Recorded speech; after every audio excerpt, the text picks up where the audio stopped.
লাইসা লাহুম তাআমুন ইল্লা মিন দারি', এবং তারা ক্ষুধার্ত অবস্থায় থাকবে, তারা খেতে চাইবে কিন্তু তাদের খাবার দেওয়া হবে, যে খাবারটা হবে দারি', জাক্কুম বলা হয়েছে যেটাকে। ঘাস চেনেন আপনারা?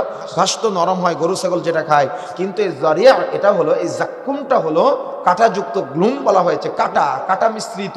তার মানে যখন সে এটা খাবে, এই খাওয়ার সাথে সাথে তার যে নাড়ি ভুঁড়িগুলো আবার লাগিয়ে দেওয়া হবে এই নাড়ি ভুঁড়িগুলাতে, অর্থাৎ যখন খাবে তখন জিহ্বায় বাঁধবে, তার গলার নাড়িতে বাঁধবে, তার পেটের ভিতরে যাওয়ার সময় ফুটে যাবে। তারপরে আল্লাহ রাব্বুল আলামিন বলছেন লা ইউসমিনু ওয়ালা ইউগনি মিন জু', যখন তারা এগুলা খাবে তখন তাদের শরীর মোটা তাজাও করবে না, বা তারা যখন এই পানীয় পান করবে শরীর পুষ্টি সমৃদ্ধ করবে না। তার মানে দুনিয়াতে যখন আমরা কোনো কিছু খাই, ফল ফ্রুট খাই, তখন কি করা হয়? শরীর মোটা তাজা হয়, পুষ্টি সমৃদ্ধ হয়। কিন্তু এই জাহান্নামীদের যে খাবারটা দেওয়া হবে, এই খাবারটা তাদের শরীর না মোটা তাজা করবে, না তাদের শরীরে পুষ্টি সমৃদ্ধ করবে। দেখবেন দুনিয়াতেও মানুষ কিছু এমন খাবার খায় যে খাবারগুলো তাদের শরীর মোটা তাজাও করে না, পুষ্টি সমৃদ্ধ করে না। সিগারেটের খলপায় লেখা থাকে ধূমপান স্বাস্থ্যের জন্য ক্ষতিকর, কিন্তু আপনি সেটাই খান।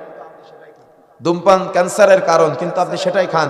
না আপনার স্বাস্থ্যের উপকার করে, না আপনার তৃষ্ণা মিটায়, না আপনার ক্ষুধা মিটায়, কিন্তু আপনি এটা সবসময় ভক্ষণ করেন বা সেবন করার চেষ্টা করেন। এমনকি রমজান মাসে সিয়াম পালন করেন, কিন্তু আপনি সাহারি করেন জর্দা দিয়ে আর ইফতার করেন সিগারেট দিয়ে, তাই না? কথা বুঝেন নাই?